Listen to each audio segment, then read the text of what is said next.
Hello, everyone, and welcome to another edition of Incoming message from the big giant head.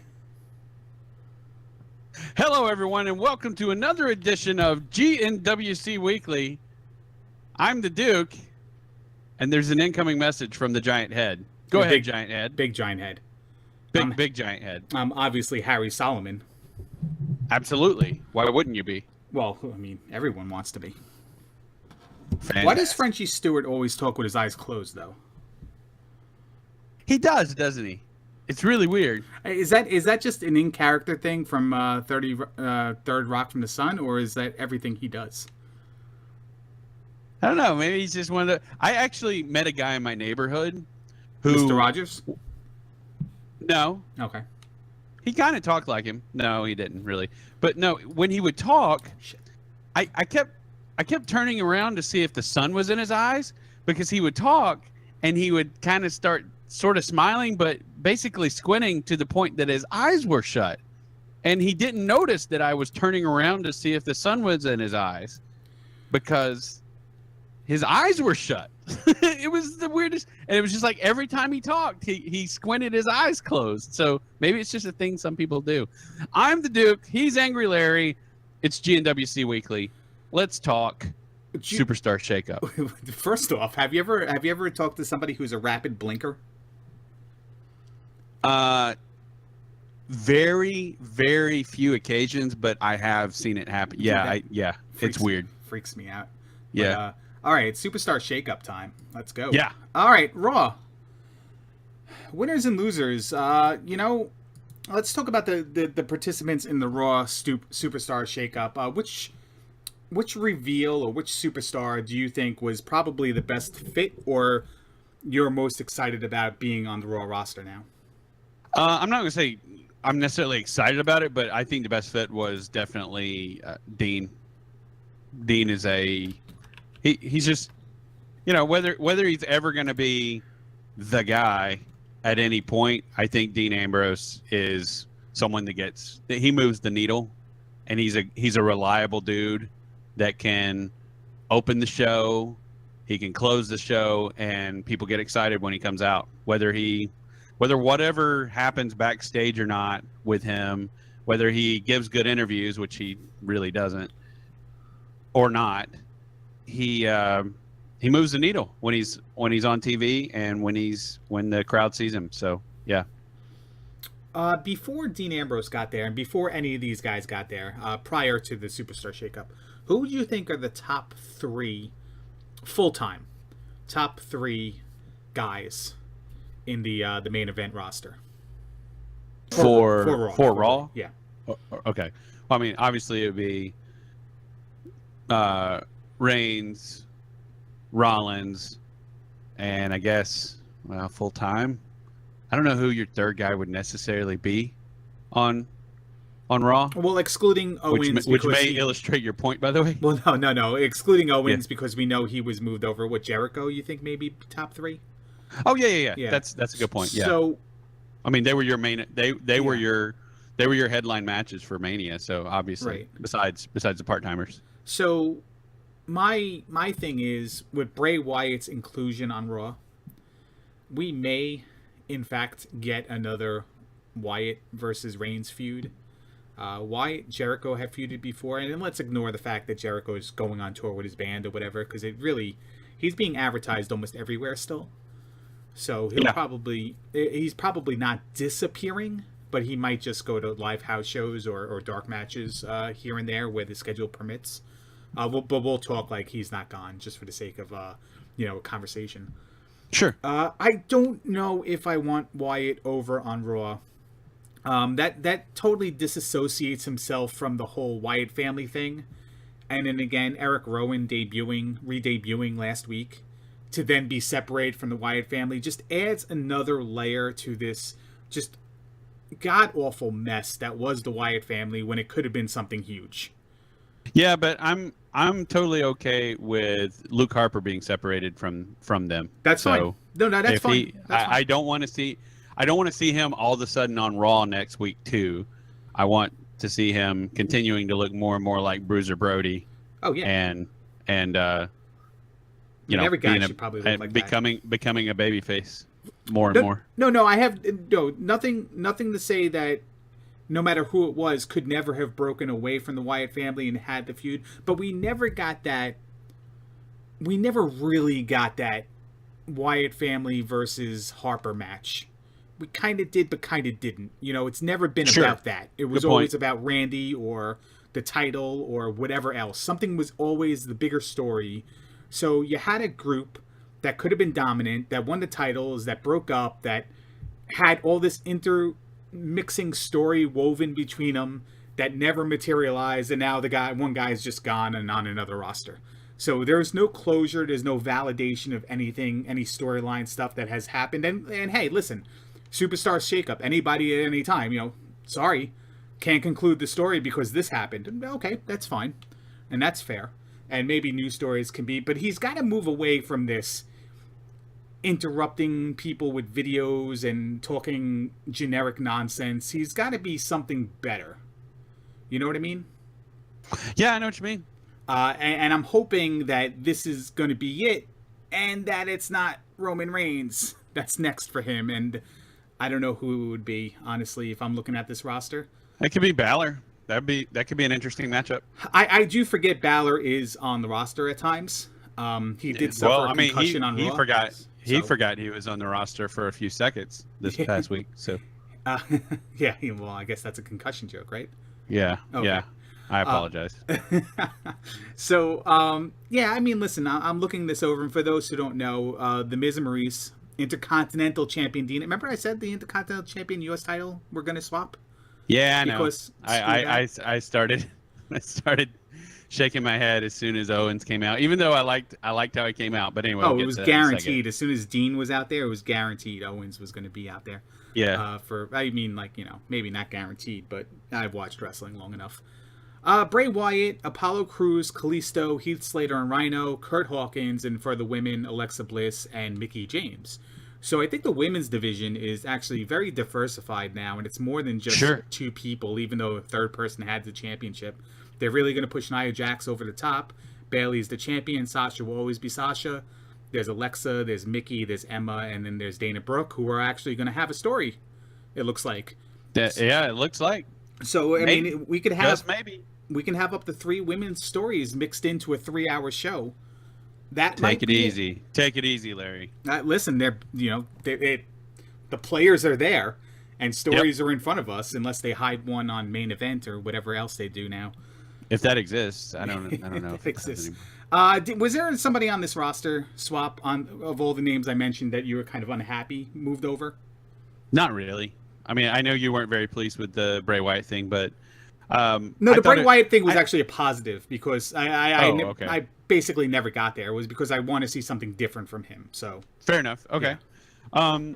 I didn't have negative feelings toward it. I was a little surprised by the Mickie James move because I thought she had more to do on SmackDown, but I guess they I don't know. I guess they felt let's move our new little firecracker over to Raw and then move Mickie James over there, so she's got someone to fall back on if necessary, if she can't get things together with everybody else. But I like that they've already sort of it seems like they're already starting to hint at the Alexa Bliss, Nia Jax, little dog, big dog type dynamic. That was actually pretty cool.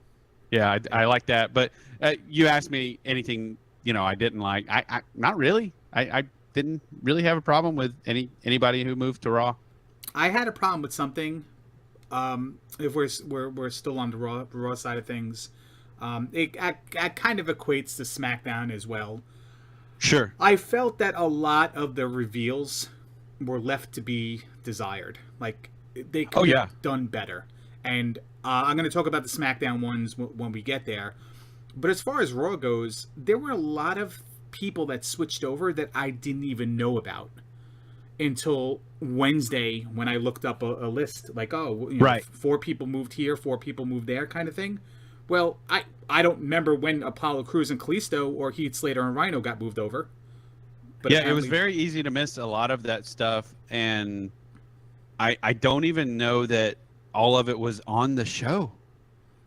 I can't say So- for sure it was on the show either. Maybe they were social media reveals after the fact, or my guess is going to be maybe it was in or out of commercial where I may Yeah. have switched over to something else to just Sure. entertain me in the meantime.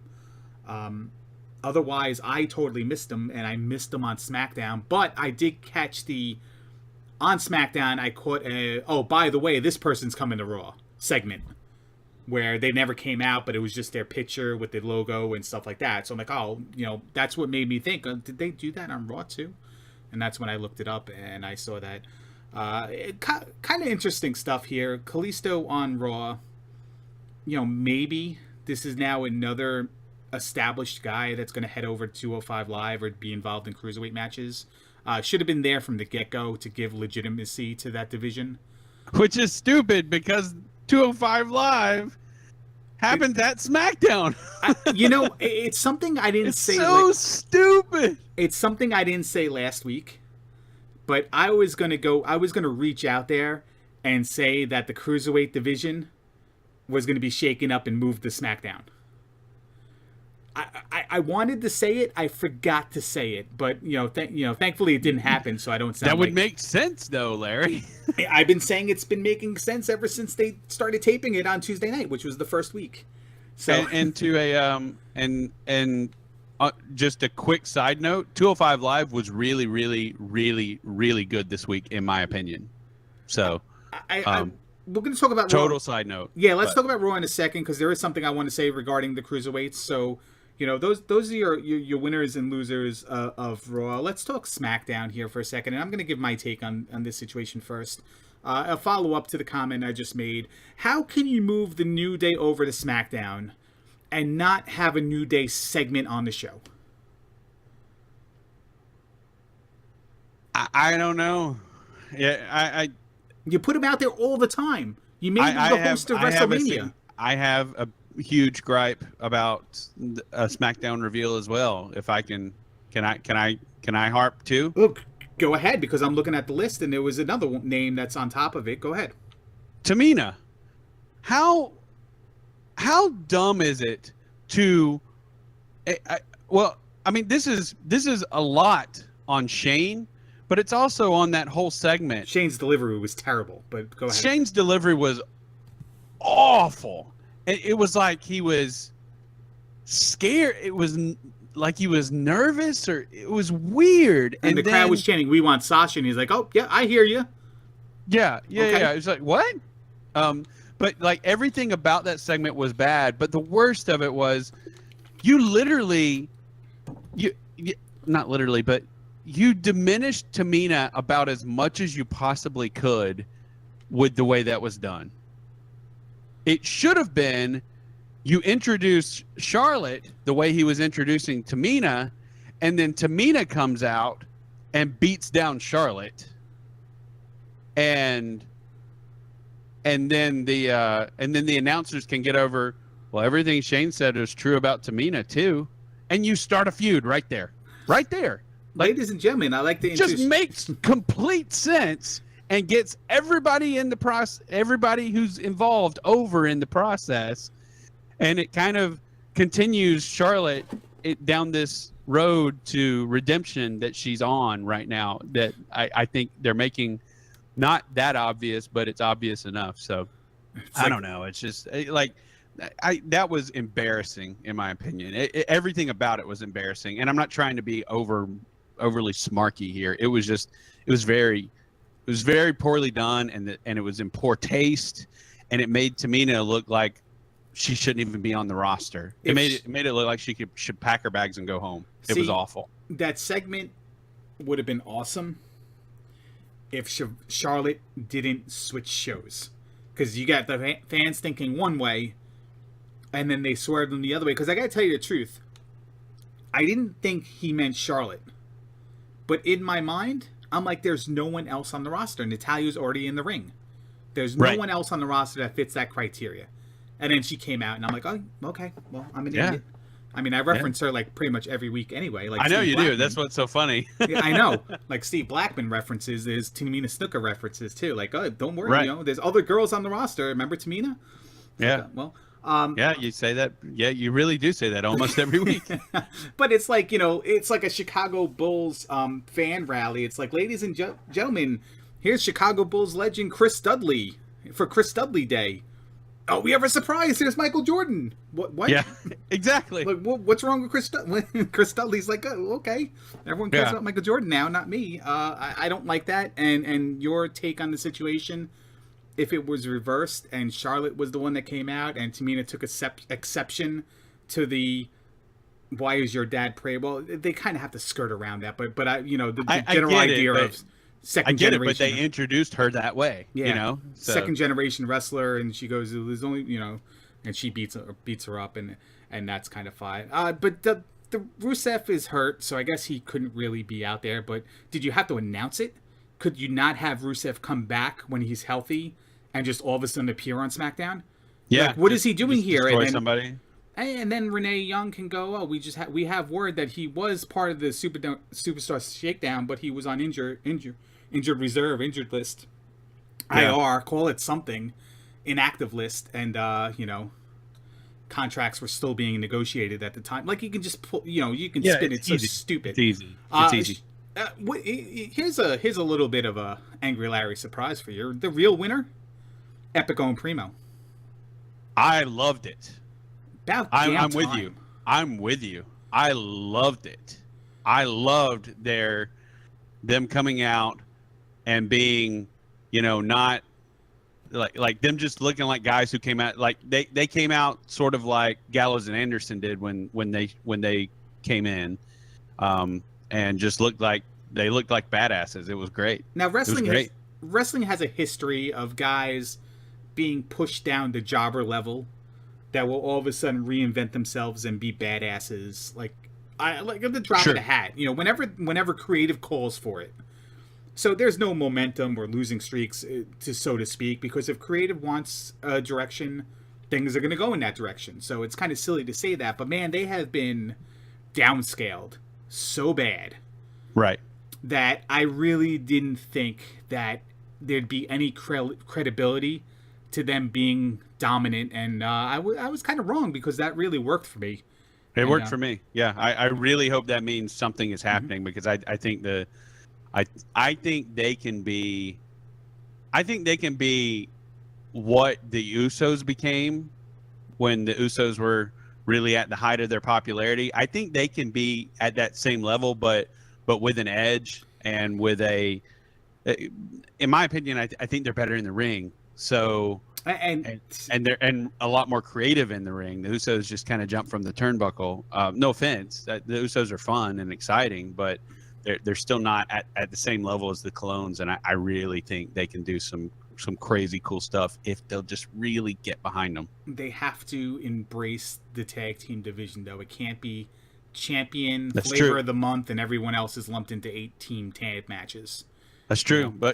but I mean, it's pretty definitive that American Alpha is down a rung at this point. So maybe that means we're gonna get we're getting, you know, family versus family type story, which could be fun and done properly. And our third thumbs down goes to whoever thought Sami Zayn and Kevin Owens on the same show would be good.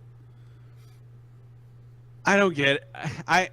Okay, I'm gonna go yay boo on this. So, well, boo yay. I'm with you. However, the way they played it, the way the talent played it, was great, because their chemistry is so fantastic. But just Kevin just being incensed that why are you here? Why, and him actually saying no, this isn't happening. You can't be here. Right. That was fantastic. Yeah, that was great. Listen, that's always going to be good. But now the we have the boo possibility is of Kevin Owens, Sami Why? Zayn matches, or any combination thereof for the next, you know, how many months. And they'll Just be keep them apart. Keep them apart.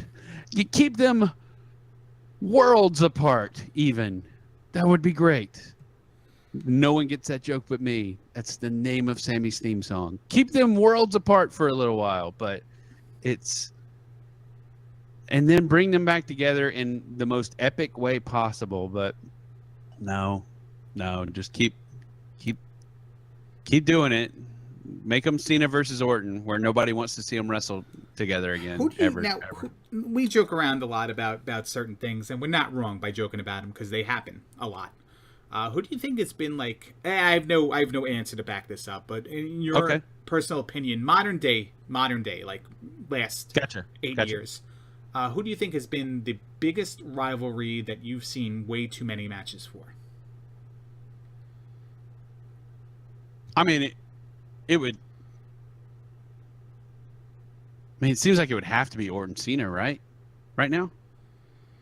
To me, I feel like Sheamus Orton was something that was done 7,000 times. Yeah, but Orton Cena was always at the top level. That was what that's true. That was and I'm not trying to argue with you because Orton Sheamus was bad too, but it was just Orton Sheamus was like gatekeeper feud a lot of times, not actual title stuff.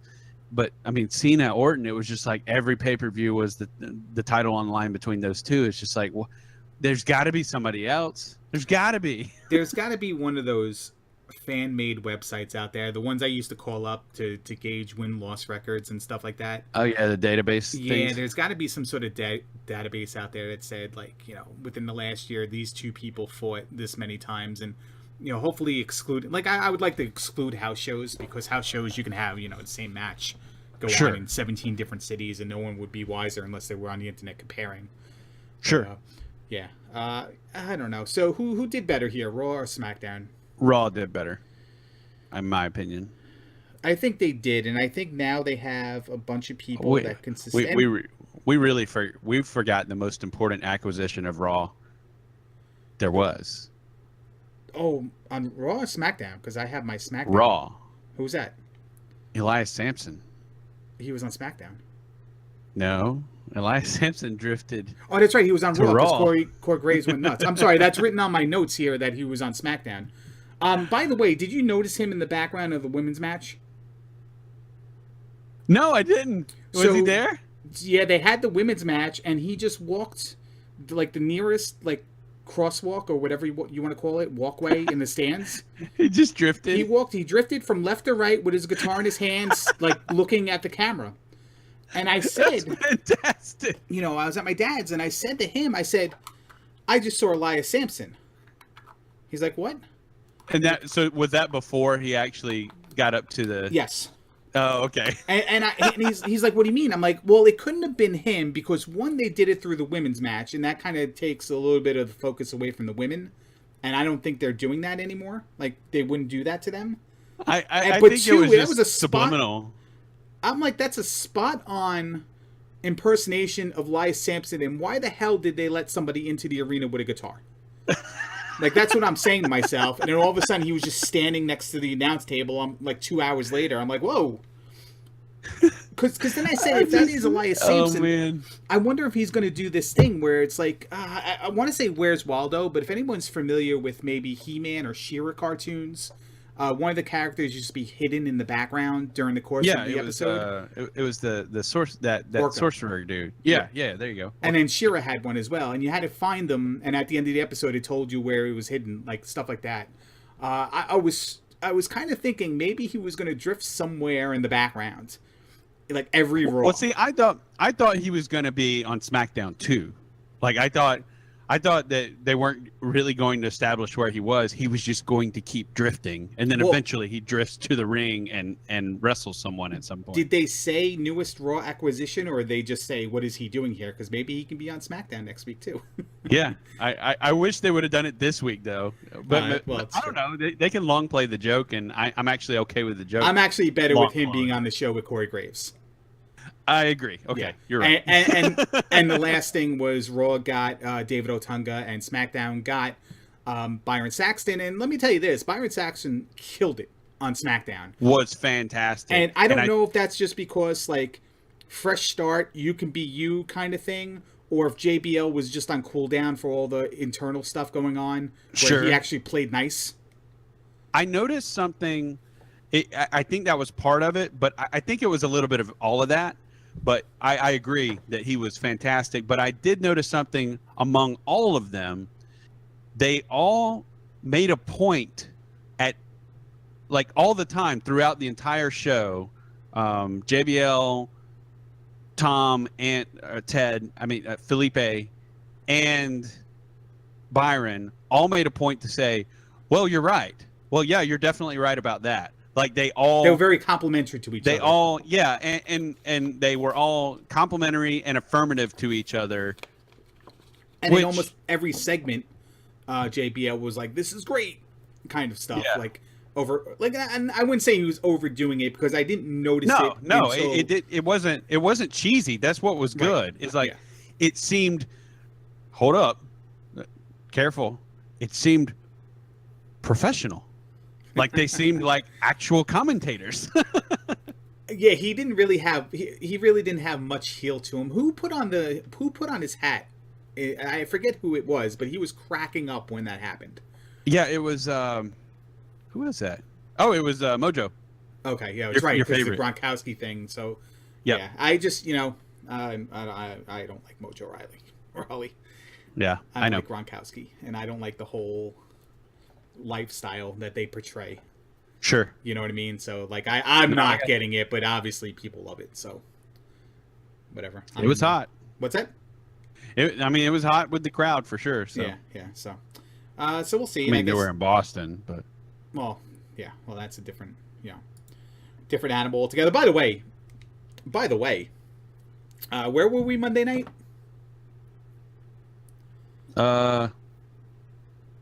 God, I don't remember. The Nassau County Veterans Memorial Coliseum, the new Nassau Coliseum in Long Island, New York. Oh yeah, that's right. Was Larry there? Larry was not there. Larry doesn't go in public anymore. Oh yeah. But here's the thing. First of all, in that whole Braun Strowman Roman Reigns segment backstage. Oh yeah. And NYWC superstars made an appearance, including my longtime buddy, Alvin Alvarez. He wrestles at. I used to bowl with this guy, and I just all of a sudden just sitting there, and it didn't occur to me, and all of a sudden I just hear him. I was like, "What?" And then I see him. I'm like, "Holy crap! It's Alvin!" So he was backstage at that, and it was actually pretty freaking cool and surreal to see something like that. That's cool. Yeah, it really was, and I loved the Strowman Reigns stuff backstage. I did too. I mean, like professionally, that's something I wanted to bring up, but go ahead. Video. How do I even? I'm trained in TV, radio, film production, and that's just been my life dream all the time. Like they had like a jump cut back there, and that kind of bothered me when he flipped the stretcher over. Like the stretcher was totally in one direction, and then you come back to it, and it's like in a different position at the bottom of the ramp kind of thing, and like that bothered me. But how did they flip that truck? There must have been a cable on top of it from the other side pulling. I think it was hydraulics and hooks. It was a hydraulic. It was a hydraulic pull instead of push. Yeah, I think it was. They never showed that side of the ambulance. No, but they showed above and the back of it, and it really. They did it well. It really had me questioning because I know people can flip over cars, but they kind of have to get it rocking first, I think. Sure. And then just kind of like use that rocking momentum to just kind of give it one big like deadlift. But my God, that was so well done. And but I bring up where they were though, not to shout out my friend, but to question their reasoning for putting the Raw with the Superstar Shakedown, and it's geographically located, I'm sure, is the reason. Convenient for them. The Raw after WrestleMania, the Raw after WrestleMania, you're doing a big Superstar Shakedown, and you're going into a building that hasn't had wrestling in 4 years. A new arena, which probably a lot of those people in the stands got tickets for free from local radio. Sure. The crowd was miserable. And I know we talked about not getting into crowd dynamics too much and being over chants and stuff like that. But Yeah, they're bad. oh my god! But I mean, Yeah. as a person from Long Island, almost everything got no reaction, or the Yeah, it was wrong bad. reaction. I will say, so one thing that's interesting about the shakeup that we have kind of, I mean, I'm sure you've noticed, but most, especially people, it's really the Raw people. Most of the Raw people who left like they were leaving WWE, like left like hard on their back. So the New Day, they go out with double with 2 injury spots, right? You have Kofi's thing, which I suspect his ankle thing was long before WrestleMania, which is why they were just hosting WrestleMania. Okay, it's fair. Um, and he was having to do whatever. And them not appearing Go- on SmackDown could just sell the injuries Correct. as well. But so there was, but then they did the injury spot with the Revival with him, and then they did the crazy, which is a little ugly, but Xavier's crazy sell of the Shatter Machine. So basically, they're going out like they're leaving the company almost, and then you have the Reigns thing. I almost wonder if Reigns is going to end up on SmackDown. So you're not convinced that the Superstar Shakeup is over? They said it wasn't. Oh, did they say it wasn't? I'm sorry, I missed yeah, that. on on SmackDown they say, and there's there's more to come of the Superstar Shakeup. So, and they may have just been talking about stuff that was going to be revealed on social media, maybe. When did the New Day reveal happen? Was that during the show? Because I know Rusev. It was during the show. It was during the show. Okay, because I totally missed that, but I caught the Rusev and sure. Sin Cara. Yeah, thing. but I don't know. I mean, you can't really, seriously, you can't have Roman just back on the show, walking it off again on Raw. Can you? I mean, can you? Well, I mean, yeah, they could. It's but always about what odds he can overcome. Now he was flipped over in an ambulance and dumped off a delivery ramp.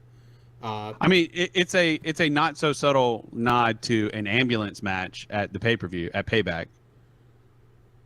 I mean, that just it sort of makes, so I guess that would, but and I would say that would keep him on Raw, but not necessarily, because you've got the match with Owens and Jericho and Wyatt and Orton. Well, yeah, Wyatt and Orton, but you've also got the Owens and Jericho match where it doesn't matter, if Owens retains or somehow Jericho wins it, that person goes to SmackDown. So it's like it's a Raw pay-per-view where the result is the title leaves to SmackDown, which is weird. But anyway, all that being said, whether Reigns moves over, which it seems like he could, I don't want heel Reigns. I'm done with it. I'm done wishing and hoping and praying for heel Reigns. This is what I want. I want masked Reigns. I want Reigns to have a Predator style mask to go with his long flowing locks and change up his gear just a little bit, not a lot, and just be this guy that's just had enough of this ish, and he's just going to destroy people like he's just going to be the monster that everybody wants him to be, but not a heel. But I want almost like a Predator / Mankind-esque mask that's, you see maybe one eye and the other is covered up or something like that. That's what I want. I want Reigns to look like he's been through hell, because he has. And he's come out of it, and he's just going to take what he's learned in hell and just destroy people with it. I want him to be the new Kane / Mankind, whatever. We don't have that character. That character does not exist. And why not put it on a guy that's your top guy and just let it, why not? Why not? That's what I want. I'm under the umbrella of I just want anything but what's going on right now with him. And sure. Listen, I'm totally cool with that. I'm cool with anything right now. I'm really, Really am. Which Like is, they can dress and him up as the nobody goes under gobbledygook a or an mask Abby. anymore. What's that? Nobody goes under a mask anymore. And I'm not saying it's a disguise. I'm saying it's symbolism of, you know what? I'm just tired of this, and I'm just going to do things my own way, and I'm going to be this guy. I'm going to be this recluse who just utterly decimates people. That's what I want. That's what I want. And I don't know. And he doesn't. He would be over. Like he would be over because it would be badass for him to come out in this crazy, like maybe like a Deathstroke type mask or something like that, two-tone or something. It'd be amazing. Listen, I totally agree. Even even like Deadshot or anybody who has that mask with one eye or one eye's different or one eye's red or whatever. Like, listen, I'm totally for that. One of my favorite things about Raw though was the actual manipulation of TJ Perkins. And it's very surprising that I pick out something like this as my top spot. Taking Raw. It, okay, yeah, go ahead. But the way Neville kind of manipulated TJ Perkins, or just made him aware of Austin Aries being the bad guy in the situation scenario, and keeping him down, and Perkins aligning with, or beginning in the beginning stages of aligning with Neville.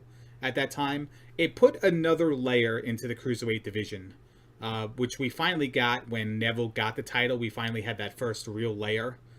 And now including TJ Perkins in as sort of like a Neville sympathizer. Now, no. What's that? So you didn't watch 205 Live? No. He is Neville's advocate. Oh, it's advocate now is the phrasing. Neville's advocate is what that was sort of the pun he made, and then they called him that at the end of the show. So it brings to light something I've been saying has been really lacking and pining for with the Wyatt family and League of Nations and stuff like that. We don't have a good stable anymore in wrestling. And if somehow Neville and Perkins and maybe even whoever else I want him to corrupt Gentleman Jack Gallagher. Evil. I want Neville to just corrupt people. That's what I want. Right. I want him to be the corrupter of the innocent.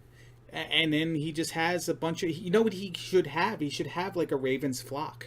He should have a bunch of wrestlers surrounding him that are his lackeys and would do anything for him or do anything for him to keep the title. And listen, 205 Live, I think, goes on the map. I mean, I kind of think it's getting there, but I think it goes on the map. If Neville can create the stable. I meant to send you a message earlier in the week to say, hey, dude, I know it's not the normal thing, but watch 205 Live this week. Like, really, really good. The crowd sucked, especially in the Gallagher Perkins match. They were awful because the match was great, and the guys started chanting, "This is boring" and stuff like that. And just like, why don't you just freaking pay attention? It's where it is in the night, and people aren't. They've already seen the main event. Now they're watching the farm team, kind of thing. And but it was so good, and then Perkins' posture at the end of this, and just how he presented himself, and everything with Neville, and then them again calling him Neville's advocate at the end was just it was fantastic. Like Devil's Advocate, by the way, just in case you haven't gotten the reference. But anyway, it was advocate means something else with Paul Heyman now. So yeah, that's true. But it was just like it was so good. It was very, very well done, and I don't know who's writing for 205 Live now, but this was really good. It was really good. Neville came on board, came into the division, got the title. Aries came back, or even before Aries came back, because he was doing great stuff with the interviews and on the microphone before that. And now this, crossing TJ Perkins over kind of thing. And even Tozawa and Kendrick, for what it's worth. Tozawa. That was also good. Tozawa coming on board has been really good for that division as well, especially since he's got that thing the fans can catch on to. The 205 Live what it could be. It's just him yelling. Yeah, and that was one of the better parts of his match on the Cruiserweight division too, the Cruiserweight tournament too. I just think that 205 Live has the basis of having the tools now, where they can have something that really brings them over the top. And I think like a Ravens flock thing, because what's to stop Neville's flock, because they're on Monday Night Raw, from interrupting a Apollo Crews match, or just anything, and crossing over a little bit. Now I'm not saying they have to do it all the time, or they should be doing it, but if you have that flock, why can't like TJ Perkins and everyone else, or even Neville, wrestle main roster guys because they feel like 205 Live has nothing for them, kind of thing. Yeah, and I just really, I really hope. I mean, this is obviously just a little bit of a stall, to which again is good. This is NXT style booking where the guys, they're actually keeping the guys away from each other who are in the actual feud for a little bit. So they're going to interject TJ Perkins into the picture with Aries. But I really hope this moves on from, like what you're saying, whether it's that style of thing, or just, I want Neville corrupting the innocent. That's what I want. Like, I don't want this to stop with TJ Perkins, because I think you can milk this and do some really, really interesting things with it. We're going to get a better Wyatt family from Neville than we are from the Wyatt family. I know, how fantastic. It's going to be awesome. All right, let's switch gears over here to SmackDown Live for a second. And I'm kind of looking over the results here. And yeah, Raw did better, and Raw was always going to do better. Raw is the 3-hour show compared to SmackDown's 2-hour show. So any superstar SmackDown makes most likely is going to end up on Raw at some time, and then in return they're going to get not the bottom of the barrel, but not like equal return for them. Aiden English, Ty Dillinger, I thought was fun. Like, I'll just start off with that. Yeah. We got singing Aiden English again. Hopefully that wasn't just a one-off with Ty interrupting him to get Ty over. I hope Aiden English continues the tradition of asking for the spotlight and stuff like that. I thought that was really good. It's sometimes it's just refreshing to see stuff. It doesn't have to be the best thing in the world. You know what I mean? Yeah, just something different. Just something different. And I like AJ Styles. This is where he wants to be, kind of thing. A full 180 from get me the hell out of here, I hate management thing. So I like the I like that he's sort of this tweener role too, because it was interesting that he's cocky AJ Styles, but he said, with all due respect, Sami Zayn, the ultimate babyface in the ring. Yes. And was cocky toward everybody else, So I thought that was interesting. That was very that was his character has gotten very deep, and I like it. And there was a point in time when he was in Impact, and they had him actually doing storyline stuff instead of just being a high flyer X Division guy, where I was just like, my God, this guy's awful. Like, he's not bad in the ring, but then when he's trying to, confront his former mystery lover who he has a baby with, and having a relationship with Dixie Carter, I'm like, my God, this guy, he's not good on a microphone. And it's fun to see people who are that bad or give you that impression just become the best in the world overall, all around on whatever they do. And anytime he has the mic, it's pretty good, because he's got some good stuff. And we talked about the Epico and Primo coming back down, but best of the rest here, Superstar Shakeup aside, what did you like about anything stand out to you about SmackDown? The main event was pretty good. It was a really good match. AJ Styles over Corbin and Zayn. It got a little contrived at the end. You kind of knew that they were going to do the whole, one guy's going to get the big move into the other big move type thing, which, I mean, that's sort of a triple threat, especially on a weekly show type thing. But I felt like maybe there was some missed timing or whatever, but it was still really, I thought it was good. And I thought everybody came out of it looking fantastic, which should be the point of a triple threat match.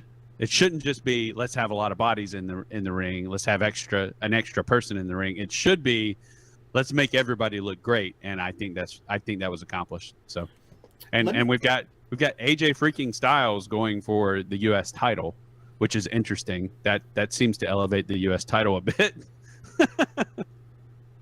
maybe we're getting another mega run with the title, and this time with AJ instead of Cena, and it can be sort of the TV title again, which would be pretty great. But we're moving away from what we wanted to happen, where these titles are the highest level of the mid card. It's on your superstar.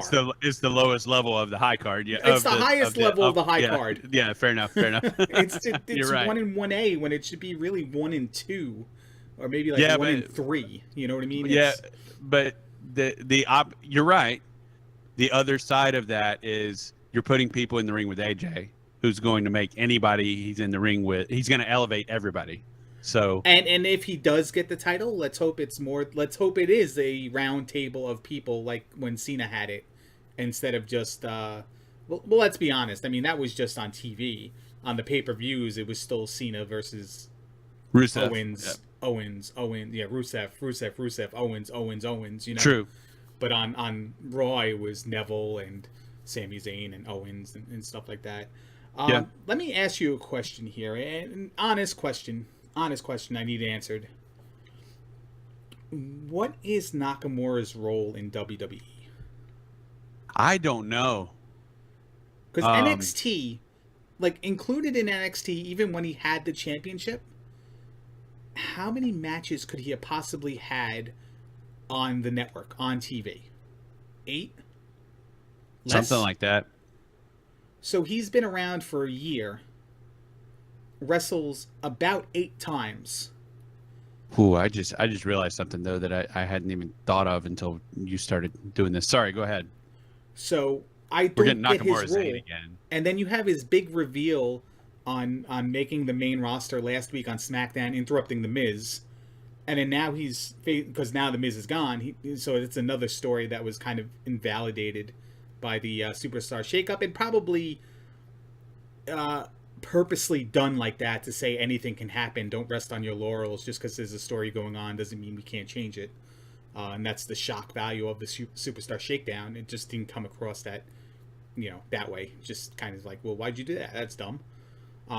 But now he's doing this thing with Ziggler, but yet still not wrestling and still not really in the ring. Again, it was like a highlight of Nakamura in the ring on SmackDown rather than a segment, and I don't get it. I really don't.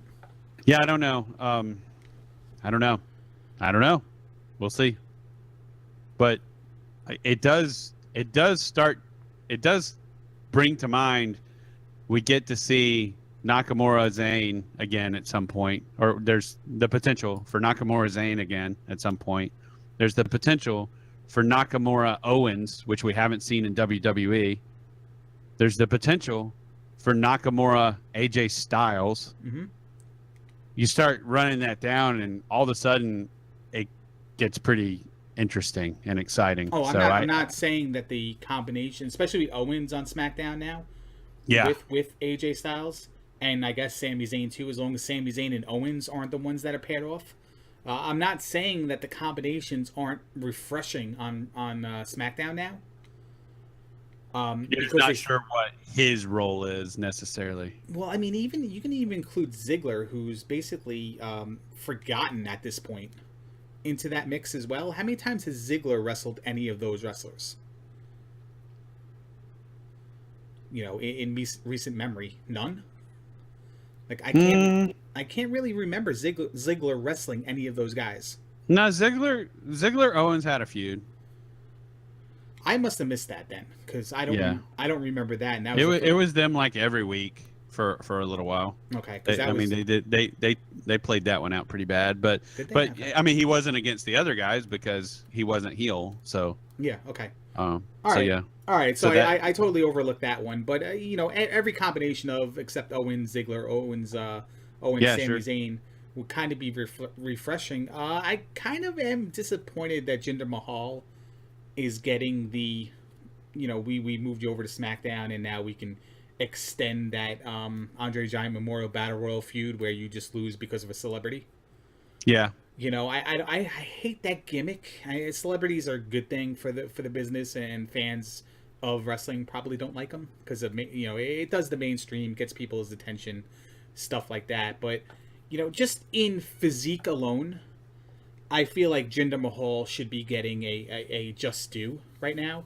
He should have gotten the Epico Primo treatment, where he comes over and destroys somebody, and then maybe Mojo steps in. You know, I don't know. I just feel like Jinder Mahal. Well, he's a role guy, and because he's a role guy, he's probably not going to get pushed, not elevated, can't get to that brass ring that he, you know, even if he tries for it, kind of thing. I just, you know, him and Rusev, they broke that up too, and that was like one of the better things he had since 3MB. You know what I mean? So Yeah, I almost wonder if that was another the injury was already there type thing, but I don't know. it you know, hey, listen, anything can happen, and then they don't really need to really throw out a reason why they do something. But yeah, I mean, listen, that could be a thing too. But then again, why ruin it then? Why can't Rusev just be injured? Why can't Jinder's partner be hurt and on the sideline, or just let's ignore his existence like they normally do, and then not have him feud and then whatever.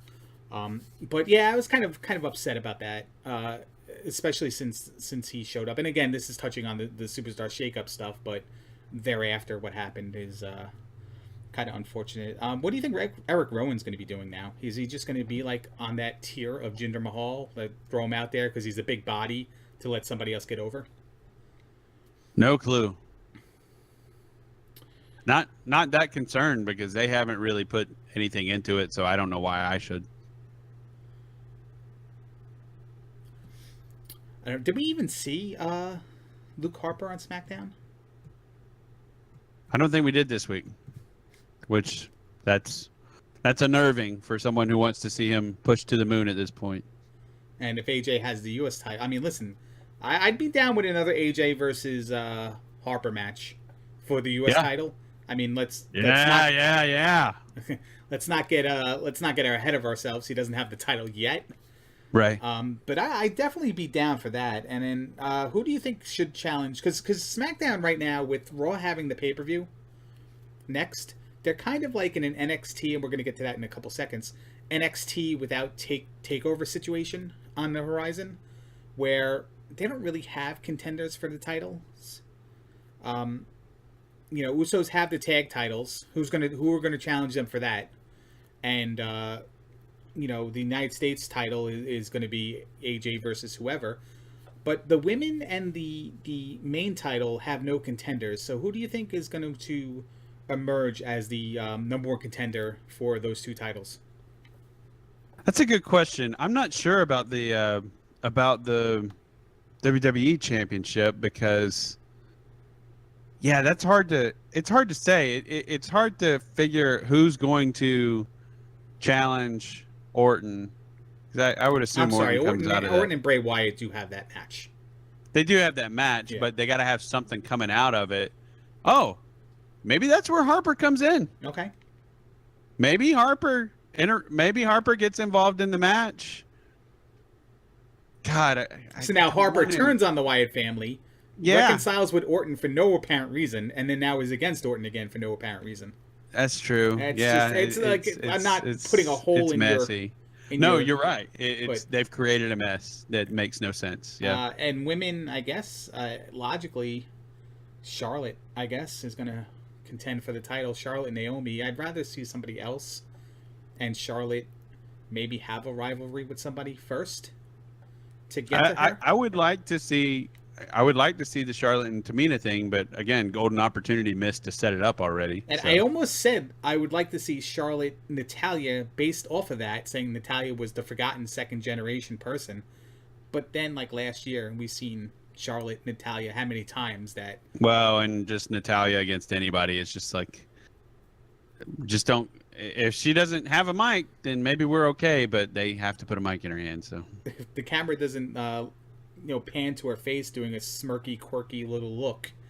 Yeah. Maybe she can be taken seriously as a combat sports type of figure.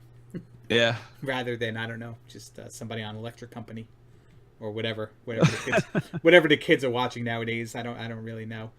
We want to venture over to NXT here. Yeah, we should get there. Let's hit it quick. NXT is in that transition period, like I talked about. The next takeover, I believe, is going to be in June. Is that correct? I forget when it is. In Chicago. That Chicago one, it's not piggybacking off of a regular pay-per-view, though, is it? Yes, it is. Which one? Money in the Bank. Okay, so that's cool. I'm down with that. I think I'll verify. You talk. Okay, so basically the same premise of SmackDown, except all 3 titles are right now, and NXT does a good job of this. TakeOver is not on the horizon, so they do showcase a lot of people, a lot of talent. They give people opportunities. This is where you see your Steve Cutlers and your Dylan Miley, Michael. What was his name? It's actually May 20th, by the way. It's coming up faster. Okay, May 20th than you thought. Yeah. Kimberly made TV. Drew McIntyre returned. Oni Lorcan's getting a fair shake at TV for the recent. Did Oni Lorcan appear on 205 Live? Yeah, he did at one point. Okay. I thought that meant he was moving over, but apparently I think he's one of those guys. He's not going to be wrestling house shows for the main roster or whatever. So I think he was on 205 Live, and he's going to be in NXT as well until then, on the road with NXT until eventually makes the transition over. But I had to do that. I had to bring that up. But so we have all the titles that are up for grabs that don't have clear-cut number 1 contenders. So let's start at the women's title. Who do you think is going to be the contender for that at NXT TakeOver Chicago? I'm kind of wondering if they're going to redo Ember Moon. I feel like that's the logical conclusion. So I'll agree with you there. What about tag team? Ooh, that's tough. I don't know if they're ready to go heavy machinery yet. I think that's but they're super entertaining. They are super entertaining. Who is in NXT right now that is a tag team other than DIY, by the way, the it's not Money in the Bank. It must be a Raw pay-per-view. Battleground? Sorry. Money in the Bank is in in June. That's a June and it's a SmackDown one. So anyway, sorry. What were we saying? Sorry. I said, who exactly are the tag teams left in NXT? You have the Champions, Authors of Pain, you have DIY, and you have Heavy Machinery. Am I forgetting anyone? Not really. Well, they had the hurt. TM61's hurt, and then who's the other? There's the Ely brothers that show promise, but their green is all get out. So Uriel and Gabriel. Those are the angels statues in The Binding of Isaac. There you go. I'm sure there's a biblical reference, but I'll do my references towards video game. Thank you very much. Yeah. Well, I'm thinking Binding DIY of Isaac is a video game reference, or is a biblical reference. But anyway, I'm gonna give them going with DIY one more shot.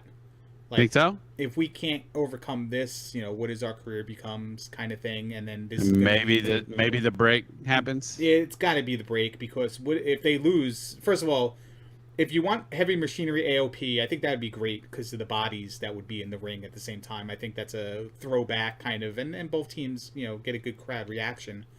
Yeah. I think they have to create more tag teams, but I think in the direction of what if DIY, to keep the titles on Authors of Pain, have them have a challenger.